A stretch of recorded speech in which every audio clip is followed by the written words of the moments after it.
प्रदीप जी, एक चीज़ पूछना चाह रहा था। बार बार सभी लोग ये कह रहे हैं अंबानी अडानी, क्या लिखित रूप में ये है कि अंबानी और अडानी जो हैं वो इस देश को बेचना चाह रहे हैं, या कंपनियां खरीदना चाह रहे हैं, या गवर्नमेंट से कोई उन्होंने करार किया इस तरीके का कोई? देखिए, क्योंकि मैं एक ये बता देना चाहता हूँ, मैं एक एडवोकेट हूँ, मैं एक अधिवक्ता हूँ, और मैंने उस एक्ट को ख़रीदा और उस एक्ट को मैंने पढ़ा।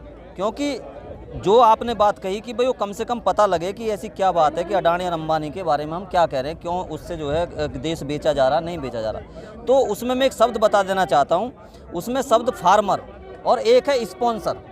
स्पॉन्सर जो है उसमें ये है कि स्पॉन्सर फार्मर से सीधा सीधा करार करेगा, 5 साल का करार करेगा, 4 साल का करार करेगा, और जो वो करार करेगा उसकी ज़मीन की जितनी का करार करेगा तो वो ज़मीन उसकी तब तक रहेगी जब तक वो उसका करार रहेगा। उसमें शब्द है एग्रीमेंट। तो एग्रीमेंट एक शब्द है उसके अंदर। तो मैं आपको ये बताना चाहता हूँ, स्पॉन्सर, आप ये बताइए इस समय स्पॉन्सर जो भारत सरकार का है या भाजपा के हैं वो कौन है? वो सीधा सीधा अडानी और अंबानी है। उसका लिखित रूप में उसमें भी लॉज में दिया हुआ है क्या कि अडानी और अंबानी ही ये चीज खरीदेगा? टाटा नहीं खरीद सकता, स्टील नहीं खरीद सकता, अशोका नहीं खरीद सकता, या सहारा नहीं खरीद सकता, किंगफिशर नहीं खरीद सकता कोई, या आप नहीं खरीद सकते, या भाई साहब नहीं खरीद सकते।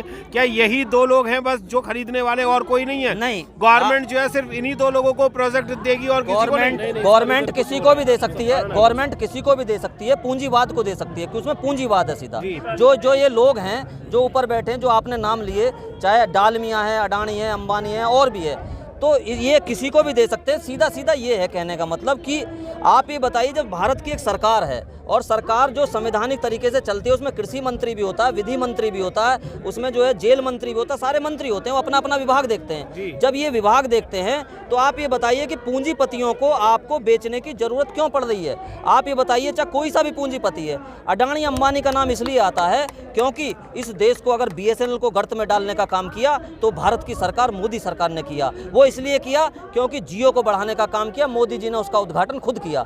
और आप ये देखिए, अगर पूरे देश के अंदर गैस की पाइपलाइन बिछी हैं तो वो अडानी और अंबानी की बिछी हैं। अगर इस देश के अंदर कहीं पे हवाई जहाज चल रहे हैं तो अडानी और अंबानी के चल रहे हैं। पूरा व्यापार, उसका कारण भी है। उसका कारण सर ये है, जो आपने कहा कि उनका नाम है या नहीं है, हम लोग भी पढ़े लिखे हैं, ये किसान भी पढ़े लिखे हैं, उनके बच्चे पढ़े लिखे हैं। तो इसलिए, क्योंकि अडानी और अंबानी जो हैं, इनका सीधा सीधा करार है। और मैं आपको बता दूं, जब कोरोना काल चल रहा था, लॉकडाउन चल रहा था, तो ये वही भारत की सरकार थी जब मध्य प्रदेश के अंदर और जहाँ पे इन्होंने सरकार बनाई, जब इन्होंने सरकार बनाई तो अडानी और अंबानी ने ही इनको पैसे देने का, यानी स्पॉन्सर का काम इन्होंने ही किया। स्पॉन्सर का काम तो उन्होंने किया था। मैं आपसे जानना चाहूंगा, स्पॉन्सर का तो काम उन्होंने कर दिया था, पर वोट देने का तो काम आपका था ना। आपने उनकी बातों में क्यों आ गई? ये गवर्नमेंट क्यों बनवा दी? 6.5 साल हो गए। इसका कारण है कि मेरा देश का किसान भोला भाला होता है, उसको बातों में उलझा लिया जाता है। क्योंकि मैं एक बात बोलता हूँ कि भोले भाले थे किसान मेरे, भोले भाले थे किसान मेरे, तुम्हारी चालाकियों से बेखबर थे,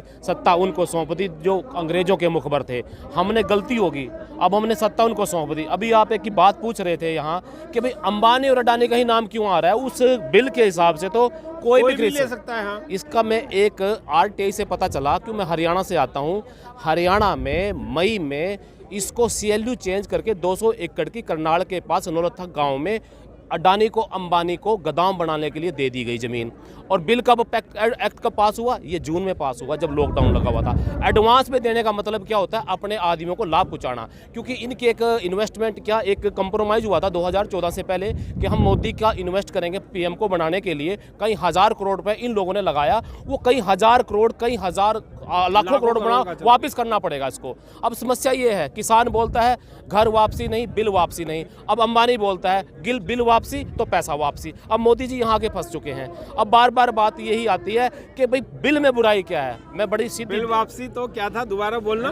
दोबारा ये है कि अंबानी आके बोलता है बिल वापसी तो पैसा वापसी। अब समस्या, पैसा अंबानी ने दिया है वो वापस करो, मोदी से वापस ले लेगा। और समस्या एक और आ गई है कि जब इन्होंने देखा किसान लोग जुड़ चुका पूरे हिंदुस्तान का, क्यों मैं हरियाणा से आता हूँ कि मुझे को पता है कि वहाँ उन्होंने जातिवाद का कार्ड खेला था, जाट और गैर जाट को लड़ाया, सत्ता हासिल की। यूपी में आए, हिंदू मुसलमान को लड़ाया, सत्ता हासिल की। अब इन्होंने देखा कि मेरे देश के किसान के ऊपर कोई इल्ज़ाम नहीं लग सकता, इसको कैसे तोड़ा जाए। अब इन्होंने क्या किया, इसको तोड़ने के लिए, क्योंकि किसान की एक जाति होती है, एक ही धर्म होता है, केवल मात्र जाति से किसान होता है वो। अब तोड़ने के लिए इन्होंने एक षड्यंत्र रचा। अब चाय पे चर्चा देखिए, आपने सुनी थी कभी चाय पे चर्चा मोदी जी किया करते थे? वो चाय पे चर्चा का खुलासा हुआ आज किसके साथ हुई थी? दीप संधू के साथ कुछ चाय पे चर्चा हुई थी।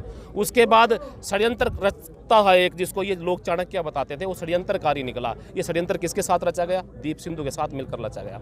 और झंडे का अपमान खुद करते हैं और कहते हैं मेरे देश के किसान ने झंडे का अपमान कर दिया। अरे मैं पूछना चाहता हूँ, मेरे देश का किसान सीमा पर जब शहादत दे के आता है, वो तिरंगे में लिपट कर आता है, इससे बड़ा मान कौन कर सकता है तिरंगे का, जो अपने बेटे को। बिल्कुल ये सच्चाई है। बिल्कुल। मैं एक चीज आपसे भी पूछना चाहूंगा, थोड़े से आगे आ जाइए, पीछे मत छुपिए। जब गवर्नमेंट इतना बुरा काम कर रही है, सबको पता है कि मोदी साहब जो हैं वो गलत काम कर रहे हैं, बीजेपी सरकार जो है वो गलत काम कर रही है, तो क्या वोट दोबारा से देने के लिए तैयार हो? नहीं देखिए, पर मैंने ये सुना है, मैं आपके जवाब से पहले एक क्वेश्चन और कर रहा हूँ कि मोदी जी कर तो बहुत बुरा रहे हैं पूरे देश का, पर वोट जो है वो बीजेपी को जाएगा। मैंने कई लोगों से सुना है, ऐसा क्यों? देखिए ये तो अपनी बुद्धि पे सिर्फ डिपेंड करता है कि जब एक बार आपको ये पता लग गया कि ये सरकार हमारी विरोधी है, वो सबकी, क्योंकि जातिवाद में बांट करके जब लड़ाता है कोई भी व्यक्ति, तो जैसे गोरे अंग्रेज थे, आज काले अंग्रेज हैं। जो गोरे अंग्रेजों से जीत लिया इसी भारत की जनता ने, गोरे अंग्रेजों से देश को बचा लिया, तो ये काले अंग्रेज तो बेचते क्या है इनके सामने। वोट का अधिकार सबको पता है कि एक वोट को, मैं सबसे एक ही चीज़ कहूँगा कि मैं अपनी बात कहता हूँ कि मैंने आज तक बीजेपी को वोट नहीं दिया और ना ही मैं बीजेपी को वोट दूंगा, क्योंकि मुझे पता है कि जो आदमी हमारे किसान के हित में पहले बात नहीं की, आज बात नहीं कर रहा, वो कभी भी नहीं करा।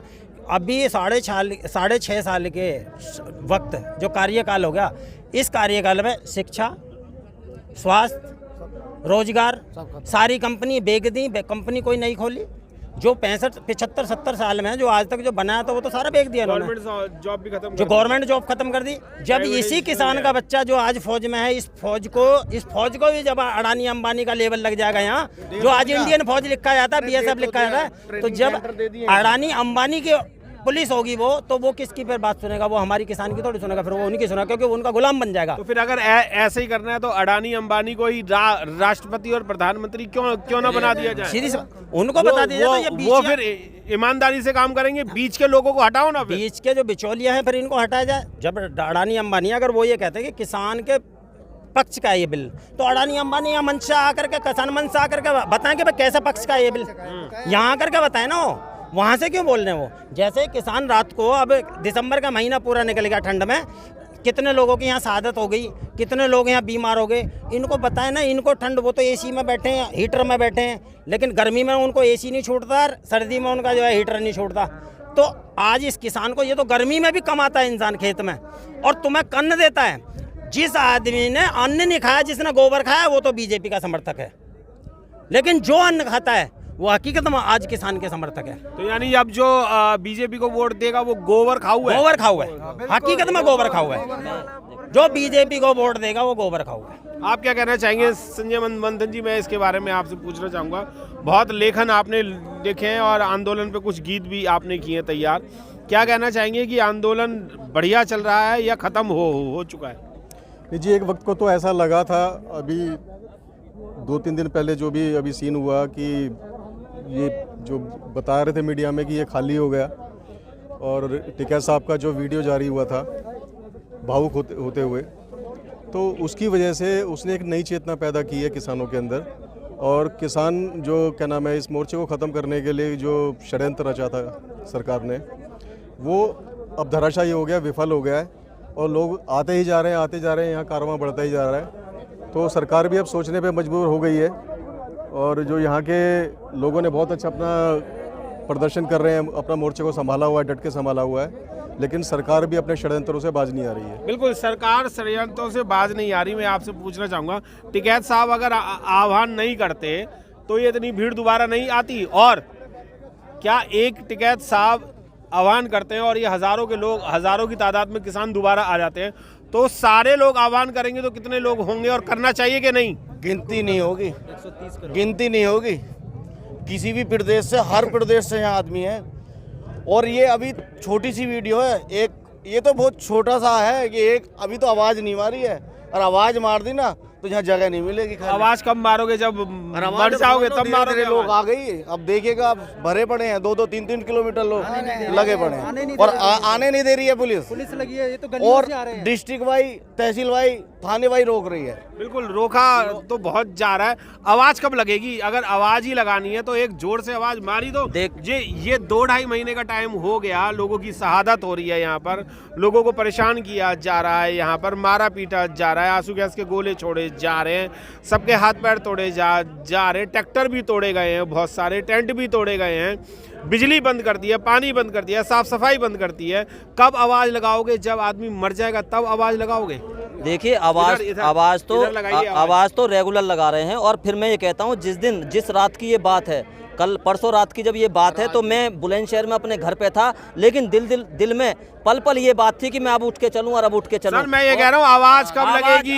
अभी भाई साहब ने ये कहा कि एक आवाज लगनी चाहिए, तो 130 करोड़ आदमी यहीं होगा। वो आवाज कब लगेगी? आवाज हम देखिए हम गोदी मीडिया पे हमें विश्वास नहीं है, लेकिन हम आपके चैनल के माध्यम से आवाज लगा रहे हैं और कह के आ रहे हैं, और हमारे साथ भी लोग आ रहे हैं, हमारे साथ आज भी लोग आए हैं। और ये आवाज ही तो है, कल मुजफ्फरनगर में लाखों किसान था, ये आवाज ही तो है कि मुजफ्फरनगर के पूरे क्षेत्रों में किसान था। और ये आवाज ये कि रात को ही लोग ट्रैक्टर ले लेके, अपनी गाड़ी ले लेके हिसार से, रोहतक से और मुरादाबाद से, अमरोहा से, बिजनौर से रात को चल चुके थे, और वो कल दोपहर तक आए हैं, कल शाम तक आए हैं, और लगातार वो आ रहे हैं। तो ये आ तो रहे हैं, पर एकदम से आवाज कैसे लगेगी सर? ये छोड़ दो इसको। ये ऐसा है कि जब भी कभी बड़ा तूफान या बड़ी बाढ़ आती है, तो कभी एकदम बाढ़ नहीं आती है, धीरे धीरे प्रवाही चलती है, धीरे धीरे पश्चिम से हवा चलती है, धीरे धीरे बदलियां आती हैं, और कुछ प्रांतों में बरसात होती है।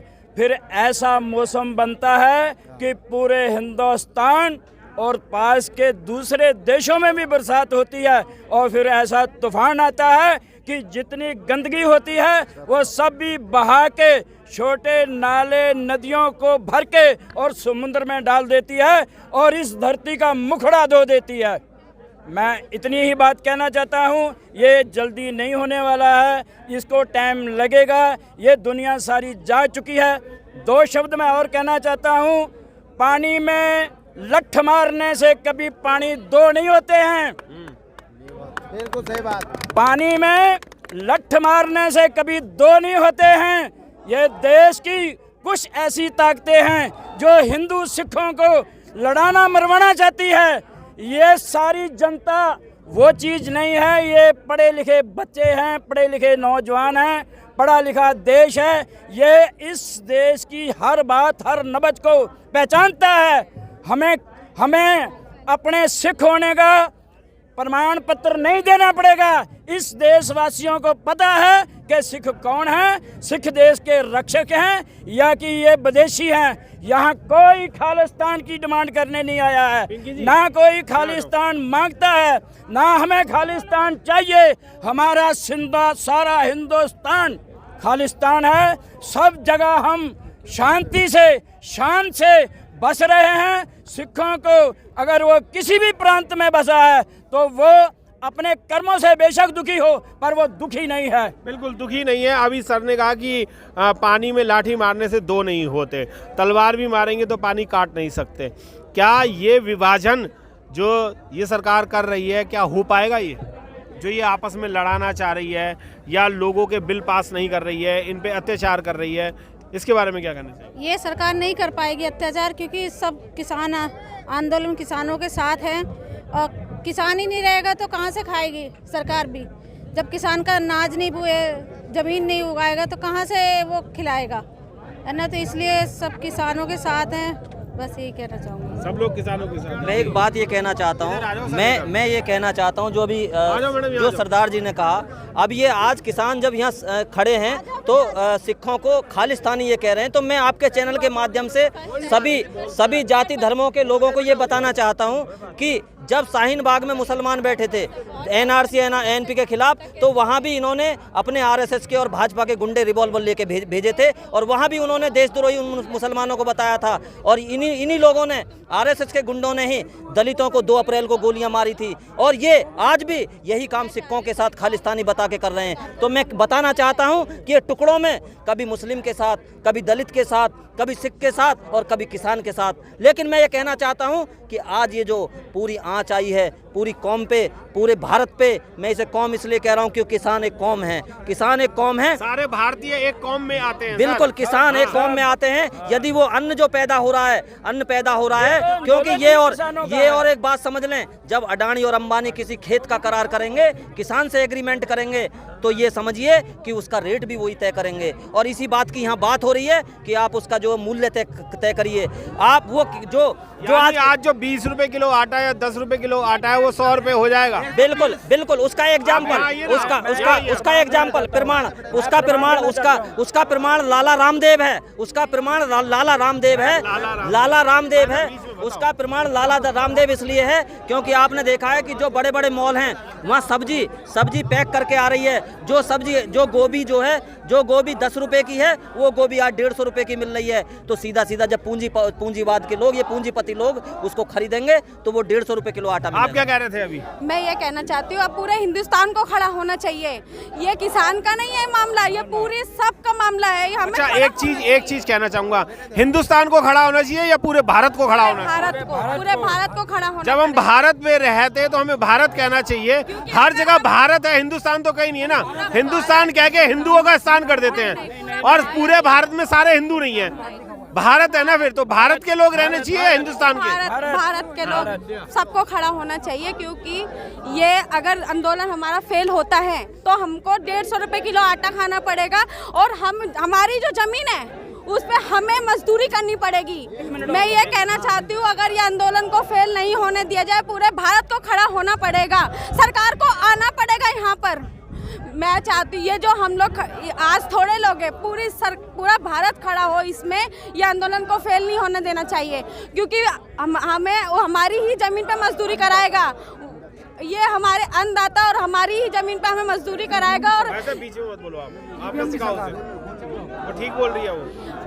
और हर एक मोहल्ले के अंदर जियो का मॉल खोल दिया जाएगा, गलियों में दुकानें बंद हो जाएंगी, हमें वहाँ से 150 रुपए 200 रुपए किलो आटा खाना पड़ेगा।